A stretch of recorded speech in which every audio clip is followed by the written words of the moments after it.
pointers from the kids running the bases out here? Yeah, maybe like to slow the pace down, you know. A couple home runs pace was a little fast. So you mentioned it, 2 home runs today. Just heating up at the right time? Yeah, just seeing the ball well, taking good swings, just trusting what my swing is, and having just baseball take over. Both of them went to the opposite field. Do you like those outside pitches, or just what was kind of going through your mind in those at-bats? Well, that's what they mainly were throwing me this weekend, so I just made a little mid-game adjustment, try to just get my hands to the ball a little bit more, and it just worked out.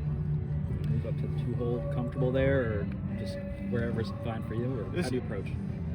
To me, I look at hitting. It doesn't matter if you say 1 or 9. I'm going to get an AB and I'm going to get a pitch to hit, so I might as well just go hit it. Being a fast guy, are you normally towards the top of the lineup? Like when you were at your last school, where'd you normally hit? At my last school, I was 5'6" still. Okay. Because I think that's where they saw me best, but it just all depends on the day.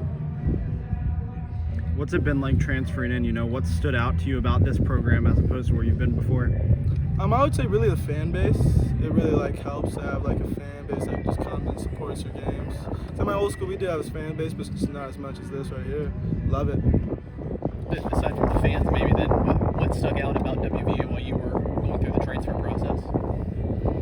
Really the tools to help get me better, to get me where I would want to be. Because I'm very thankful to be accepted here. I truly believe this place has helped me become way better than I could possibly become.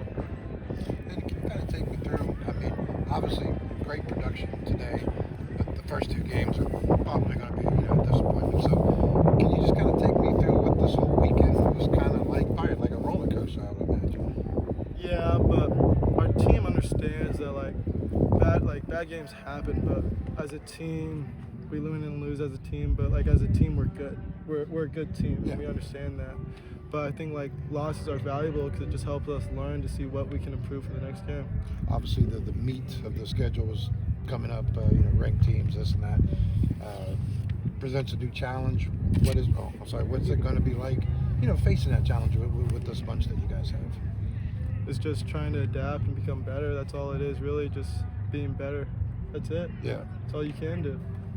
As a guy on the opposite side of things, what do you think of Robbie Porco today, and what he brought to the table? I thought Robbie did great.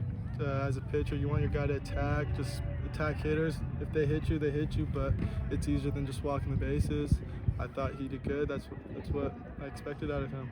Have you had many looks against him in practice? How have those gone? I think Porco has me beat in 2 ABs. One punchy, but 1 good barrel. But he has me beat. I think I'm on 2. While he was on the mound, the ball barely left the infield. Were you getting bored out there and left? What are you doing to, I guess, kind of keep yourself in the game while he's dominating? That's mainly gum. help just keep me active without moving. I'd say something has to move. Maybe just the gum chewing. He's a young guy, just a freshman this year. What do you see from him? Confidence-wise around the ballpark when he's pitching, when he's not pitching, that kind of thing. Yeah, Robbie's young, but for a young guy, he holds himself to a vet standard, which is what you want in your pitcher. You want your guy to understand it's okay to get hit if I just continue to attack him and just not walk him. And I think Robbie's doing a great job right now. Something I've always kind of wanted to know from a hitter's perspective.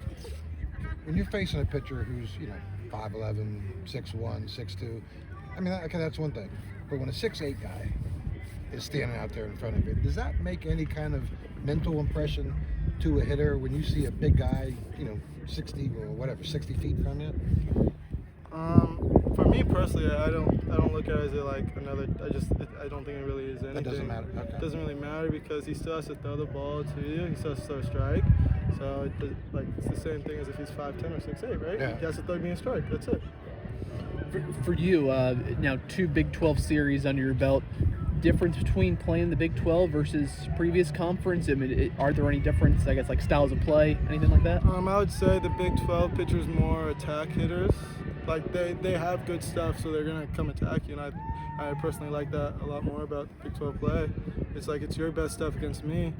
Come get me.